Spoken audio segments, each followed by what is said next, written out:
La capacidad de autocuración del cuerpo.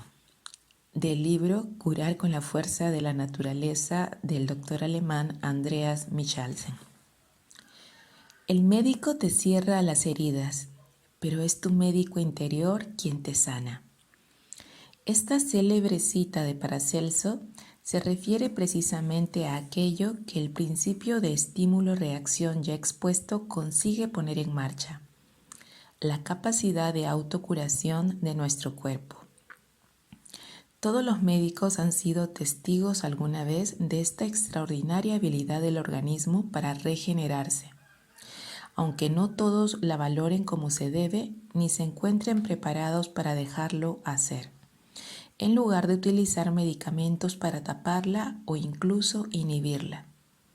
Por cierto, una de las principales características de cualquier buen internista o médico de familia es que este tipo de profesional no trata cada síntoma por separado, sino que trabaja con el paciente para determinar qué es de verdad importante y dónde se necesita realmente ayuda médica. Hace algún tiempo estuve a punto de acudir a la consulta de un ortopedista porque sufría de un dolor constante en la rodilla izquierda, pero no llegué a hacerlo por falta de tiempo y también de ganas. Al cabo de unas 12 semanas me di cuenta de que aquel dolor comenzaba a remitir y 5 meses después había desaparecido. Algo similar me ocurrió con una leve psoriasis, dolencia habitual en mi familia. A menudo observamos este fenómeno entre los pacientes de nuestro ambulatorio, que tienen que esperar bastante tiempo, entre 3 y 6 meses, para ser ingresados en el hospital. En este tiempo, algunas de sus dolencias desaparecen, en parte porque los enfermos han empezado a hacer algo por sí mismos y en parte también, naturalmente, porque se ha activado su poder de autocuración. Aunque todos los médicos conocen este proceso, a muchos la expresión poder de autocuración les rechina. Algunos de mis compañeros la encuentran incluso esotérica. Y sin embargo, tras ella se oculta una realidad profundamente científica: la capacidad de adaptación de nuestro cuerpo a los complejos retos que plantea la evolución.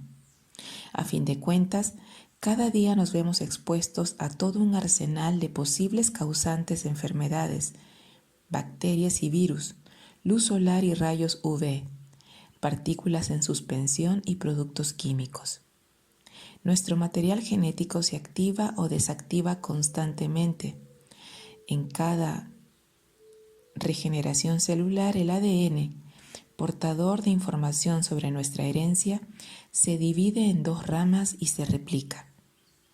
Cada segundo que pasa, nuestro cuerpo puede enfermar debido a miles y miles de reacciones erróneas. Y, sin embargo, la mayoría de las veces seguimos sanos.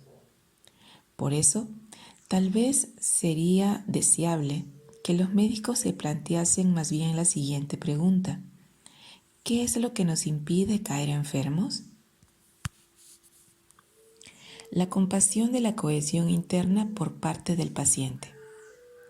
Aaron Autonoshky, especialista estadounidense en sociología médica, emigrado a Israel en los años 60, le llamó la atención en aquel país un estudio en el que un 29% de mujeres en plena menopausia aseguraban sentirse estables y sanas desde el punto de vista psíquico, a pesar de haber vivido todos los horrores de la guerra.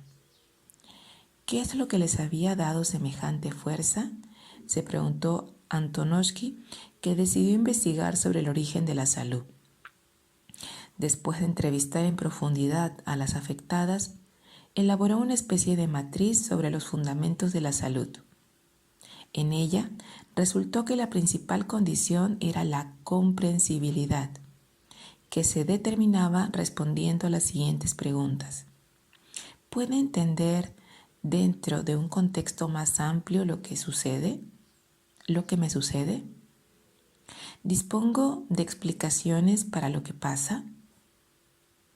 Esta tarea resulta más sencilla cuando el examen no busca directamente una solución. El segundo criterio que expone Antonovsky es la manejabilidad. Esto es, la convicción de que la crisis también puede tener consecuencias positivas, o bien la experiencia de haber superado ya situaciones peores. La confianza como esperanza depositada en una persona, en la familia o en un grupo o en un poder superior es un factor de enorme importancia. La oración, de hecho, tiene un efecto tranquilizador sobre el organismo. Por eso en las tradiciones orientales los mantras, es decir, la repetición de palabras con una carga religiosa o espiritual, forman parte de la medicina.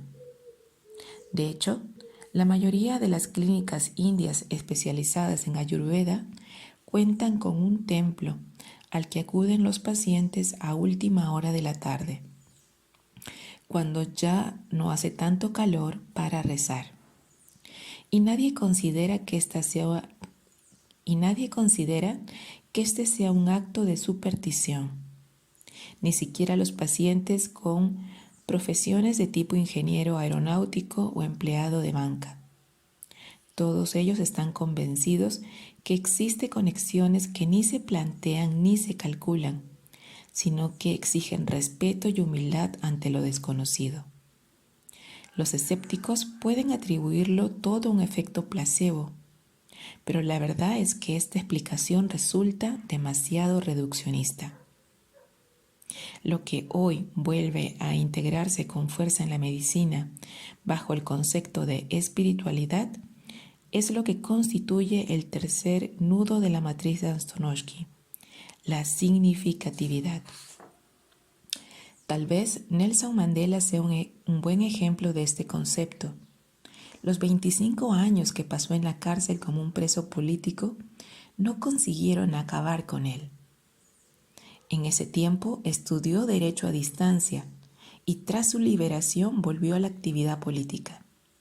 Tenía un objetivo, el fin del apartheid y la independencia de Sudáfrica, y llegó a la edad de 95 aún con plena capacidad de bailar y cantar. Si los tres factores de esta matriz se combinan y se superponen, se da, según Antonovsky, un sentido de coherencia, es decir, la conciencia de la conexión entre la cohesión interna y la solidez externa. Cuanto mayor sea el sentido de coherencia, más estable será la salud psíquica, lo cual tendrá extraordinarias consecuencias para el organismo.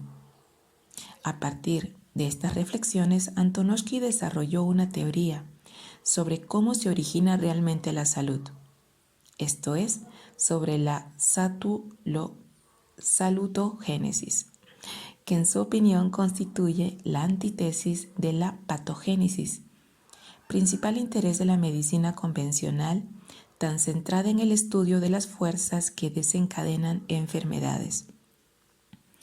Pero ¿en qué consiste el médico interno y cómo podemos activarlo? La relación entre médico y paciente resulta determinante para conseguirlo. Efectivamente, si dedicásemos al paciente tanto tiempo como los naturópatas reconocen a menudo los médicos convencionales, el enfermo mejoraría. No obstante, independientemente de que podamos preguntarnos ¿por qué entonces los doctores no nos organizamos de otra forma? En lugar de crear entre todos este sistema en el que practicamos una medicina que ya no consideramos ni suficiente ni humana, tenemos que buscar el verdadero secreto en otra parte. Un buen médico debe ponerse al mismo nivel que el paciente. Es importante que no se sienta superior a él ni por su profesión ni por la institución que lo respalda. No puede tratar al enfermo mirándolo por encima del hombro. Muchos doctores creen que emanar autoridad forma parte del proceso de curación, pero la realidad suele ser la contraria. En mi consulta o en los exámenes que realizo a los ingresados en el hospital, suelo encontrarme con pacientes que son verdaderos expertos, ya que conocen sus cuerpos mucho mejor que yo. Están al tanto de detalles que no es posible identificar en las pruebas de laboratorio ni en las tomografías computarizadas. El arte de la medicina consiste en descubrir qué es lo que debilita, lo que provoca la enfermedad y también dónde está el cabo de la madeja, qué es lo que puede ayudar a recobrar la salud.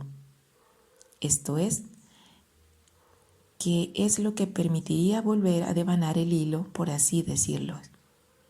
De este modo, se consigue como mínimo mejorar considerablemente los síntomas.